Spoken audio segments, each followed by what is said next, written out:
handcuffed prisoner, blindfolded and lying on an ambulance stretcher, slowly regains consciousness. He calls out several times but no one answers. Confused by the sudden stillness, he realizes the ambulance has stopped moving. He then removes the IV needle from his arm and cautiously stands up. When he opens the ambulance door, he finds no sign of the police officers or medical personnel who had been escorting him. Ben carefully steps toward the driver's seat and presses the horn repeatedly, hoping someone would hear him, but there was no response. He then reaches for the radio and calls out for help with growing urgency, but still there was no reply. In his pocket, he finds a bottle of eye drops.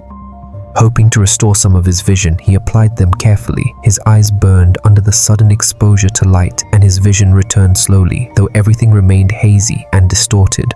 Unable to move far with his sight still impaired, he stayed put in the ambulance, hoping things would clear up. But suddenly, blood-smeared hands slammed against the window. It was a police officer, now a snarling zombie, still partially blind. Ben mistook it for a human and opened the door to seek help. But when the creature started growling menacingly, Ben instinctively slipped out the ambulance's side door and stumbled away from the creature. Luckily, the zombie got momentarily tangled, giving him precious seconds to flee. As he blindly moved forward, another injured officer suddenly grabbed him, urgently telling him to run. Terrified, Ben broke free and ran, his fear intensifying with every step. Eventually, he reached a building and pounded on the door, but no one answered. As he rounded a corner, a zombie ambushed him and knocked him to the ground. The zombie tore away Ben's bandages, exposing his sensitive eyes to daylight. Despite the agony, he shoved the zombie off and used a makeshift weapon to kill it. Still disoriented, Ben followed the wall until he managed to enter the building. He slammed the door behind him and rewrapped his eyes to block out the intense light. After a short rest, he started exploring the house. He quickly noticed that the windows were heavily reinforced, suggesting the previous owners had prepared for the apocalypse. Upstairs, in the bathroom, he discovered the homeowner's body, lifeless in the tub, a grim sign of hopelessness. Ben realized he had to make this house his stronghold and began memorizing the layout of the house. But while he was upstairs, he heard faint footsteps. Following the sound, he discovered the back door wide open. He rushed back to a bedroom and barricaded the door with a cabinet, unaware that a zombie had already entered the house, and before he could react, the zombie lunged with a feral scream. Ben ran in a panic, but he remembered where the stairs were and fled upward, with the zombie right behind him. Just as the creature closed in, a gunshot echoed through the house. A female police officer appeared on the stairwell and shot the zombie in the head. When he realized she was a cop, he begged her to take off his handcuffs. But instead of helping, she recuffed him since she didn't know who he was or what he'd done. After disposing of the zombie's corpse and sweeping the house to ensure it was clear, she discovered that the basement offered more safety than upstairs. She brought Ben down with her and they finally introduced themselves. Her name was Mara, and despite being 9 months pregnant, she had continued working at the police station until the outbreak began. Realizing they couldn't remain in hiding forever, Mara decided to release Ben, intending to escort him to the ambulance and drive somewhere to seek help. But the moment they stepped outside, they were confronted by a zombie. Mara fired 3 shots to bring it down, and with only 2 bullets remaining and the added challenge of guiding blind Ben, they had no choice but to return to the basement. Knowing something had to be done, Mara made the difficult decision to venture out alone and retrieve the ambulance. Before leaving, she handed Ben an axe for protection and gave him a rope to guide himself out in case the house was breached. Once alone, Ben followed the rope to the ground floor, locking the door behind him. He settled on the couch, took a moment to care for his eyes, and dozed off without realizing it. He was suddenly awakened by a strange sound. Thinking Mara had returned, he got up, only to discover that a zombie had crawled in through a window.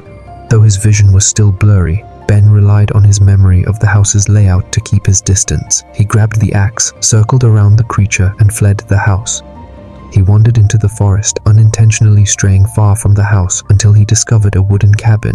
Sitting at its entrance, he applied more eye drops and noticed his vision was gradually improving. But just then, strange noises came from nearby. Armed with a shovel, Ben readied himself just as a zombie emerged. He barely dodged its initial attack and struggled to land a counterblow. When the zombie grabbed his foot, he managed to swing the shovel with enough force to defeat it.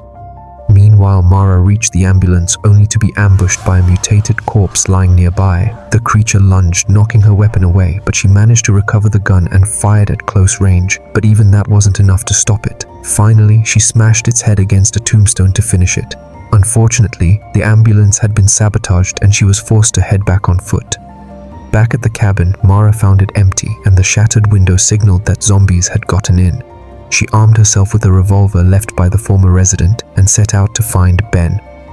Elsewhere in the woods, Ben stumbled across a remote campsite. He called out a greeting, but the man inside panicked and fired at him. The bullet only grazed Ben's shoulder. Realizing his mistake, the man handed Ben a gun and explained that he had been bitten and was turning, begging Ben to end his life. Ben hesitated, but before long, the man passed out, on the verge of becoming a zombie. At the same time, zombies began surrounding the campsite. Ben smashed the car window and fired a shot to defend himself, but inside, the man had already turned. Ben barely escaped his grasp and locked himself in another room. Meanwhile, Mara, hearing gunshots, traced them to the site. She killed 2 zombies outside the tent, drawing attention to the zombie inside. As the creature charged toward her, Ben emerged and, despite his weakened sight, managed to shoot the zombie. The two, exhausted but alive, supported each other as they made their way away from the site. Just before dawn, they arrived at an old abandoned factory. They found a secure room and settled in briefly, but soon, Mara was overwhelmed by intense labor pains. Ben, unsure how to help, stayed helpless by her side. Before he could gather his thoughts, they heard the terrifying growls of zombies and the factory was no longer safe. Forced to flee, they searched for an exit, but the maze-like structure made it difficult and zombies appeared from multiple directions. One managed to catch up, but Ben took it down with a single blow. Then another creature dragged him away, and he shouted for Mara to keep going. Mara, exhausted and overwhelmed, eventually had to stop. As another zombie approached her, she cried out in desperation. Just in time, Ben reappeared and struck the creature down, but unfortunately, he had been bitten. Now facing a ticking clock, Ben knew he had to find a way to get Mara to safety before the infection took over. They pushed through a swarm of slow-moving zombies and finally found an exit. He helped Mara out and then shut the steel door behind her, trapping himself inside with the approaching horde. He then fought off the remaining zombies, using the last of his ammunition and saving one bullet for himself. Outside, Mara collapsed by the road, overwhelmed by the pain of childbirth. Fortunately, a group of survivors passed by and rescued her just in time.